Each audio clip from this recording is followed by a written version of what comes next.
নিধন বা অত্যাচার পশ্চিমবঙ্গে বিশেষ করে নির্বাচনের পর এটা খুব দুঃখজনক। আপনাকে চিন্তা করতে হবে 47 সালের পূর্বের কথাগুলি। ভারত কিরকম চরিত্র, আমরা এটাকে বাজারজাত করতে পারিনি বাঙালিরা। ওই সময় পাকিস্তান কেন হয়েছে, মুসলমান দ্বিজাতি তত্ত্বটা কেন আইছে? ভারতের অত্যাচারের জন্য। বিহার থেকে সকল বিহারি চলে আসছে আমাদের 10 নম্বর মিরপুর একে, মিরপুর এলাকা বিহারি, বাংলাদেশে বিহারি চলে আসে নির্যাতনের জন্য। ওই লোকগুলি এখন নিজেদের নিপীড়িত হচ্ছে। যদি আরো নির্যাতন নিপীড়ন করে, মুসলমানের ঐক্য আসবে, দেখবেন যে মুসলমান স্বাধীন হয়ে যাবে। তারা ওই নিজের নিরাপত্তার জন্য অস্ত্র ধারণ করবে, এটাই নিয়ম। সেই পথ পাচ্ছে বিজেপি। অখণ্ড ভারতে বিশ্বাসী, এটা ভুল। বিজেপির চেতনার জন্য ভারত খণ্ড খণ্ড হবে। মিজোরাম, মণিপুরে সব খ্রিস্টান রাজ্য, তারা স্বাধীন হবে তাদের আচরণ যদি পরিবর্তন না করে। ইভেন তাদের তো সনাতনী আচরণ না, তাদের আচরণ হলো গোয়ার তুমি আচরণ, জাস্ট ধর্মের বাইরে, তার ধর্মে ওগুলি বলে নাই। আজকে দেখলাম ইউটিউবে কিছু ঋষিরা বলতেছে এগুলি তাদের ধর্ম, এটা বলে না, যা বিজেপি করতেছে। কোনো মানুষ কোনো মানুষকে ক্ষতি করতে পারে না, তাই তাদের ধর্ম তাই বলে। এটা হলো গিয়া মোদির ধর্ম, উই ডোন্ট সে সনাতনী দর্শন, মোদি দর্শন। তো মোদি যদি এরকম তার এই যে শুভেন্দু কি করে অধিকারী, আমি তো অধিকারী বলি না, ব্রহ্মচারী বলি। এই ব্রহ্মচারী যে আবল তাবল কাজ করতেছে, ব্যক্তি জীবনে সে বিবাহ করে নাই, অর্থাৎ তার মাইন্ড সেট আপ নাই, এরকম অটিস্টিক, অসুস্থ ব্যক্তি একজন। এই অসুস্থ ব্যক্তি অসুস্থ কথাই বলবেন। তবে এটা ঠিক, মুসলমানদের ঐক্য এসে যায়, একসাথে হয়, 1000 মুসলমান হোক, 10,000 মুসলমান হোক, কোনো সমস্যা নাই। 30% লোক মুসলমান ভারতে, এত সহজ সমীকরণ হবে না। এক ইস্কন নিয়ে আমরা কি বিপদে পড়ি। আমার বিশ্বাস বিজেপি যা করতেছে এটা তাদের জন্য ক্ষতি হবে, এমন তারা, এই জন্য তারাই দোষী, আমরা না। এখন আসি আমরা কি, আমাদের কি করণীয়। আমরা প্রতিবেশী রাষ্ট্র যার 90 ভাগ লোক মুসলমান, আমাদের অনেক দায়িত্ব আছে। আমরা একটা দায়িত্ব পালন করতে পারি, ওদের এই অনাচার কর্মগুলি মিডিয়ার মাধ্যমে বিশ্বকে জানাইতে পারি। আমাদের ধর্মীয় হুজুররাই বহুত কাজ করতে পারেন, মোশারফ বাইরে করতে পারেন। আমি সেদিনকে বলতেছিলাম মুসলমান ঐক্য দরকার দেশের মধ্যে। একটা পিসাব তো একটা কথা বলে নাই, দেখি আগামী শুক্রবারকে বাইতুল মোকাররম বলে কিনা। বাট আমাদের ধর্মীয় নেতারা যদি আগায় না আসে, আমি আপনি কতটুকু করবো, আমরা যতটুকু করা করতেছি। But আমাদের একটা লং মার্চ করা দরকার, একটা লং মার্চ করা দরকার ভারতের দিকে, বেনাপোলের দিকে। উই ক্যান ডু ইট, যাতে আন্তর্জাতিক মিডিয়া জানতে পারে কি হইতেছে। এটা আমাদের জন্য তেমন খুব কঠিন কাজ না। তারপরে আমাদের দেখেন বিডিআর, বিডিআর কে শক্তিশালী হইতে হবে। তো দুইটা লোক কসবা বর্ডারে এখানে মামলা, ইয়েতে আমাদের এই যে আমাদের পাশে যে ত্রিপুরা আছে, ত্রিপুরা রাজ্যের বিডিআর আমাদের দুইটা, আমাদের বিজেপি আমাদের দুইটা বাংলাদেশ থেকে গুলি করে মারলো। তা আমাদের বিডিআর কি করতেছে, ঘুমাইতেছে না শাখা পড়ে বসে আছে? তারা কি করে, সুযোগ পায় না গুলি করার জন্য বিএসএফ গায়ে, না নিষেধ করছে কেউ? এগুলি করলে জনগণের থেকে বিডিআর দূরে সরে যাবে। বিডিআর আমাদের ভালোবাসা জায়গায় আছে, বিডিআর করলে অনেক কিছুই করতে পারে, কোনো ছাড় নাই। একটা বিজেপির বিডিআর চেকপোস্ট, অন্য পাশে বিএসএফ কে সমন্বয় রাখলে হয়। ভাই গুলি আর করবা না, তুমি গুলি করলে আমার করতে হবে, কিছু করার নেই, আদেশ আছে। This simple message is enough. আমি জানি না এরা কাকে খুশি করতে কাজগুলি করতেছে। গুলি করলে সে যেই ধর্মের লোক যেই হোক, তাকে কোনো ছাড় দেওয়া নাই। সীমান্তে একটা নিরস্ত্র লোককে মারা অপরাধ, তাই তারা করতেছে। এরপরে যে দেখেন এই সুরেন্দ্র সাহেব যা করছে, যা বলতেছে, এটা তো বড় লজ্জার জায়গায় পড়ে গেলাম। আমরা তো কোনো হিন্দুরে বলি না তুই মুসলমান হও, দাবি প্রকাশে বলি কলমা পর, তা তো আমরা কখনো বলি না। কেন বিধি করতেছে, উস্কাচ্ছে। আসলে হয়েছে কি, ও সীমান্ত দেখেন, সীমান্ত শক্তিশালী করতেছে কেন, যাতে বাংলাদেশি লোক ভারতে যাইতে না পারে। এটা আবার সুফল আছে, কোনো মাদক আসবে না। মাদক না আসলে তো আমরা ক্ষতিগ্রস্ত হবো না, আমরা উপকৃত হব, ভারত ক্ষতিগ্রস্ত হবে। ভারতেই এফএনসিডির কারখানা প্রায় 400-র মতো সীমান্ত এলাকায়। মাদকের যত দেখেন মিজোরামের এলাকার সীমান্ত এলাকা যত মাদক, এই ভারত হয়ে আসে আমাদের দেশে, আমাদের দেশ হয়ে বাইরের দেশে যায়। এটা বন্ধ হয়ে যাবে, আমাদের জন্য ভালো। তবে ও কিন্তু এই কারণে করতেছে না, ও করতেছে কোনো অঘটন ঘটাবে ভারতে মুসলমানদের সাথে, আমরা যেন সাহায্য করতে না আসতে পারি, সাহায্য করতে না পারি। একটা জিনিস আপনার মিডিয়ার মাধ্যমে আমি বলি মোদিকে বা এই আমাদের যে সুখরঞ্জন ব্রহ্মচারী, টানেল সিস্টেমটা বুঝেন ভাই আপনারা। টানেল, ভিয়েতনামে টানেল কনসেপ্ট ছিল, এই তার কাটা বেড়া ভিতর নিচ দিয়ে টানেল করে ওই পারে চলে যাওয়া সম্ভব। মুসলমান যদি চায় ভারত ঝামেলা করবে, ও তার কাটা বেড়া দিয়ে আটকাতে পারবে না। ওটা কাইটা এক রাতের মধ্যেই লাখ লাখ মুসলমান ঢুকে যাবে, মোদি তখন গদি নিয়ে বিপদে পড়বে।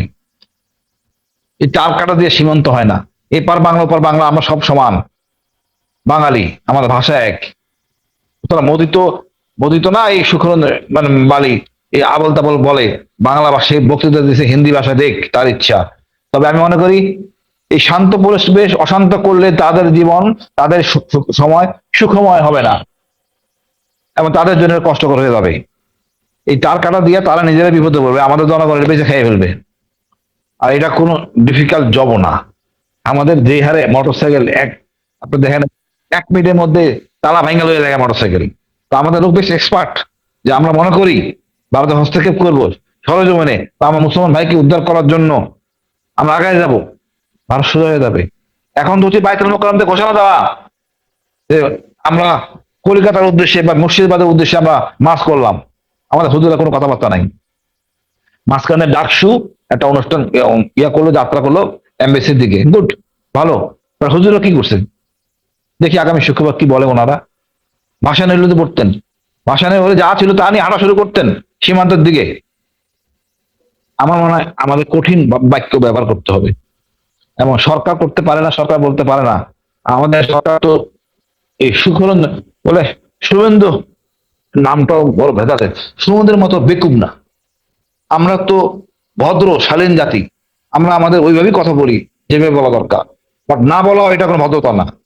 পরিষ্কার ভাষা মেসেজ দিতে হবে, আপনার অপকর্মের জন্য আমার দেশের জনগণ ক্ষিপ্ত হচ্ছে, যা আপনার উপর প্রভাব ফেলবে। আমরা কিন্তু অনেক বাক্য শুনছি রোহিঙ্গাদের আক্রমণের সময়, আমাদের বসিলা হুজুর ওনারা অনেক অ্যাক্টিভ ছিলেন, এখন কেউ কথা হয় না। আমি জানি না, ধর্মীয় নেতাদের ধর্মীয় বিষয় থেকে ওয়াজ করা উচিত, আপনাদের শুক্রবার দিন জুম্মার সময় বলা উচিত, এবং আমাদের মনে হয় এখন সব কিছু বলার।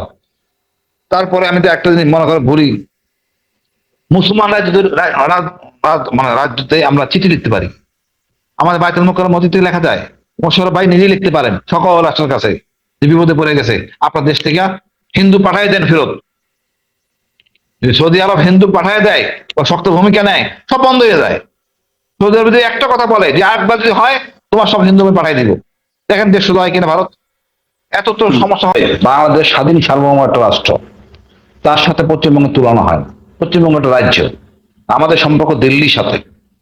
স্থানীয় ভাবে যদি আমরা গালাগালি করি রাজশাহীর ওই পারে মুর্শিদাবাদ, সেটা হইতে পারে অন্য জিনিস। তবে আমি মনে করি পশ্চিমবঙ্গের যে যারা এই দায়িত্বশীল ব্যক্তি অদায়িত্বশীলের মতো কাজ করতেছেন, এর দুঃখজনক।